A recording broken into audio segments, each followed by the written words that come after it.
नमस्कार दोस्तों, स्वागत है आपका साइट फॉर वर्ल्ड के ऑफिशियल लर्निंग प्लेटफॉर्म पर, जहां स्टूडेंट्स और जॉब सीकर्स के लिए करियर, टेक्नोलॉजी और प्लेसमेंट से जुड़ी इंडस्ट्री ओरिएंटेड और प्रैक्टिकल नॉलेज दी जाती है। अगर आप अपनी स्किल्स को नेक्स्ट लेवल तक ले जाना चाहते हैं, तो आप बिल्कुल सही जगह पर आए हो। चलिए शुरू करते हैं आज का important session. Mobile app development की दुनिया में एक बहुत बड़ी प्रॉब्लम है। आपको iOS के लिए भी ऐप बनाना है और एंड्रॉयड के लिए भी। ट्रेडिशनली इसका मतलब होता था डबल काम, डबल टीम, डबल पैसा। लेकिन सोचिए, क्या कोई ऐसा तरीका है कि एक ही कोड से हम दोनों प्लेटफॉर्म्स पर ऐप चला सकें?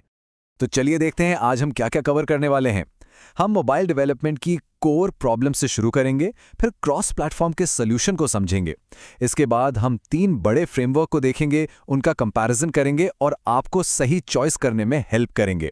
और एंड में ऐप्स के फ्यूचर पर भी एक नज़र डालेंगे। रेडी हो? ओके, तो सबसे पहले उस बेसिक प्रॉब्लम को अच्छे से समझते हैं जो हर डेवलपर और कंपनी फेस करती है। और ये स्लाइड उस प्रॉब्लम को एकदम परफेक्टली एक्सप्लेन करती है। देखिए, नेटिव ऐप्स मतलब iOS के लिए अलग कोड, एंड्रॉयड के लिए अलग कोड। इसके लिए आपको 2 अलग टीम्स चाहिए, डिज़ाइन रूल्स अलग होते हैं, खर्चा और टाइम दोनों बढ़ जाता है, और मेंटेनेंस तो डबल हो ही जाता है। सिंपल भाषा में हर चीज़ डबल। समझ आ रहा है? ओके, प्रॉब्लम तो अच्छे से समझ आ गई। अब सॉल्यूशन की बात करते हैं, और वो सॉल्यूशन है क्रॉस प्लेटफॉर्म डेवलपमेंट। इसका कॉन्सेप्ट बहुत सिंपल और पावरफुल है। इसे कहते हैं राइट वंस रन एनीवेयर। मतलब आप कोड सिर्फ एक बार लिखते हो और वही कोड आपके iOS ऐप में भी चलता है और एंड्रॉयड ऐप में भी। इससे क्या होता है, आपका टाइम बच जाता है, पैसा बच जाता है और आप मार्केट में अपना ऐप जल्दी ला पाते हो। क्लियर हुआ? तो अब मिलते हैं इस गेम के 3 बड़े खिलाड़ियों से। ये तीनों फ्रेमवर्क्स इस राइट वंस रन एनीवेयर के वादे को पूरा करते हैं, लेकिन सबका तरीका थोड़ा अलग है। चलिए इनको एक एक करके जानते हैं। सबसे पहले है गूगल का फ्लटर। ये डार्ट लैंग्वेज यूज करता है। इसकी सबसे खास बात क्या है? इसका अपना रेंडरिंग इंजन, मतलब ये फोन के नेटिव यूआई कंपोनेंट्स पर डिपेंड नहीं करता। स्क्रीन पे आप इसका आर्किटेक्चर देख सकते हैं। ये स्क्रीन का हर पिक्सल खुद पेंट करता है, जिससे इसका लुक हर डिवाइस पर बिल्कुल एक जैसा, एकदम कंसिस्टेंट रहता है। दूसरा कंटेंडर है मेटा का रिएक्ट नेटिव। अगर आपको जावास्क्रिप्ट आती है तो ये आपके लिए है। पहले ये जावास्क्रिप्ट और नेटिव पार्ट्स के बीच बात करने के लिए एक ब्रिज का इस्तेमाल करता था, जिससे कभी-कभी परफॉर्मेंस थोड़ी स्लो हो जाती थी। लेकिन अब इसके नए फैब्रिक आर्किटेक्चर के साथ कम्युनिकेशन डायरेक्ट हो गया है, जिससे परफॉर्मेंस में जबरदस्त इंप्रूवमेंट आई है। और आखिर में है माइक्रोसॉफ्ट की तरफ से डॉटनेट माउई। ये बेसिकली Xamarin का एवोल्यूशन है, या कह सकते हैं एक नया और बेटर वर्जन है। Xamarin C# लॉजिक को शेयर करने पर फोकस करता था। माउई इसी आइडिया को आगे ले जाता है और एक मॉडर्न सिंगल प्रोजेक्ट एक्सपीरियंस देता है। तो अब वक्त है मेन इवेंट का। अब हम इन तीनों फ्रेमवर्क्स को आमने सामने रखेंगे और देखेंगे कि अलग-अलग इंपॉर्टेंट चीजों पर कौन बेहतर है। Let the battle begin. तो सबसे पहले नंबर्स की बात करते हैं। Let's look at the hard data. हम देखेंगे कि CPU यूसेज, मेमोरी यूसेज और कोई टास्क पूरा करने में ये कितना टाइम लेते हैं नेटिव ऐप के कंपैरिजन में। रेडी हो? यहाँ कुछ सरप्राइजिंग रिजल्ट्स मिलेंगे। अब जरा ध्यान से इस डेटा को देखो। यहाँ क्लियर ट्रेड ऑफ्स दिख रहे हैं। सबसे शॉकिंग है रिएक्ट नेटिव का पुराना आर्किटेक्चर।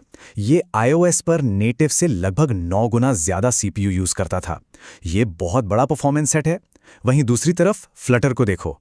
उसने एंड्रॉयड पर टास्क पूरा करने में नेटिव से भी कम टाइम लिया। इंप्रेसिव है ना?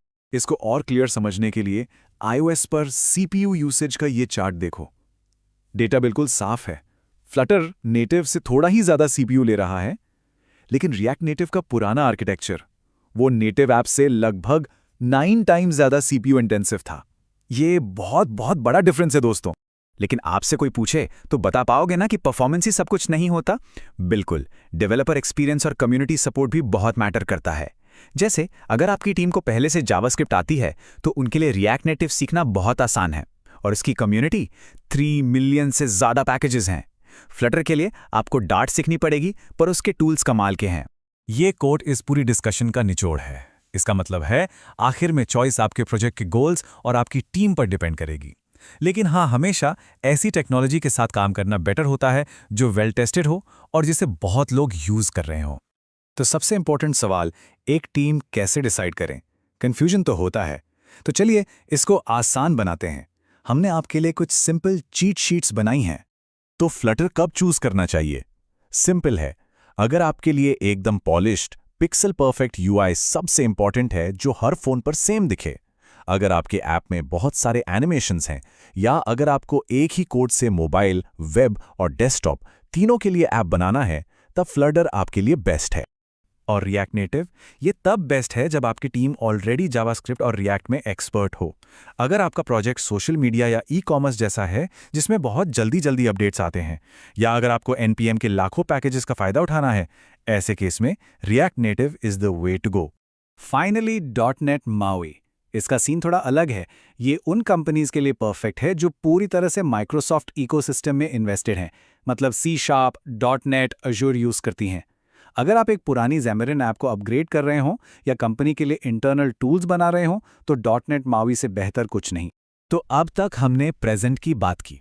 चलिए अब थोड़ा फ्यूचर में झांकते हैं और देखते हैं कि आगे क्या होने वाला है। ये टाइमलाइन बहुत इंपॉर्टेंट है, ध्यान से सुनना।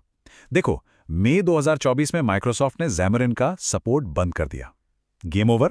इसका मतलब .NET MAUI पर जाना जरूरी हो गया है। और अक्टूबर 2024 में रिएक्ट नेटिव ने अपना नया फास्ट आर्किटेक्चर डिफॉल्ट कर दिया। ये बहुत बड़ा लीप है उसके लिए। एक बात बिल्कुल साफ समझ लीजिए, अगर आप अभी भी Xamarin यूज कर रहे हैं तो Xamarin से .NET MAUI पर जाना अब कोई ऑप्शन नहीं है, ये एक जरूरत है। सिक्योरिटी, सपोर्ट और नए फीचर्स के लिए ये माइग्रेशन करना ही पड़ेगा। तो आज के टाइम में प्रोफेशनल डेवलपर्स क्या यूज कर रहे हैं? 2024 का स्टैक ओवरफ्लो सर्वे कहता है कि .NET ओवरऑल सबसे पॉपुलर फ्रेमवर्क है।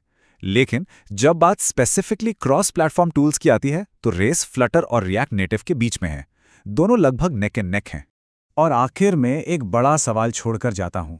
जैसे जैसे AI टूल्स आ रहे हैं जो कोड लिखने और अच्छे से ऑप्टिमाइज करने में हमारी मदद कर रहे हैं, और हार्मोनी OS जैसे नए प्लेटफॉर्म्स इमर्ज हो रहे हैं, क्या इसकी कोई गारंटी है कि जो फ्रेमवर्क आज बेस्ट है वो कल भी विनर रहेगा?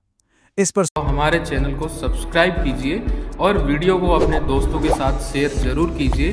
कमेंट सेक्शन में अपना डाउट या नेक्स्ट टॉपिक लिखना मत भूलिएगा।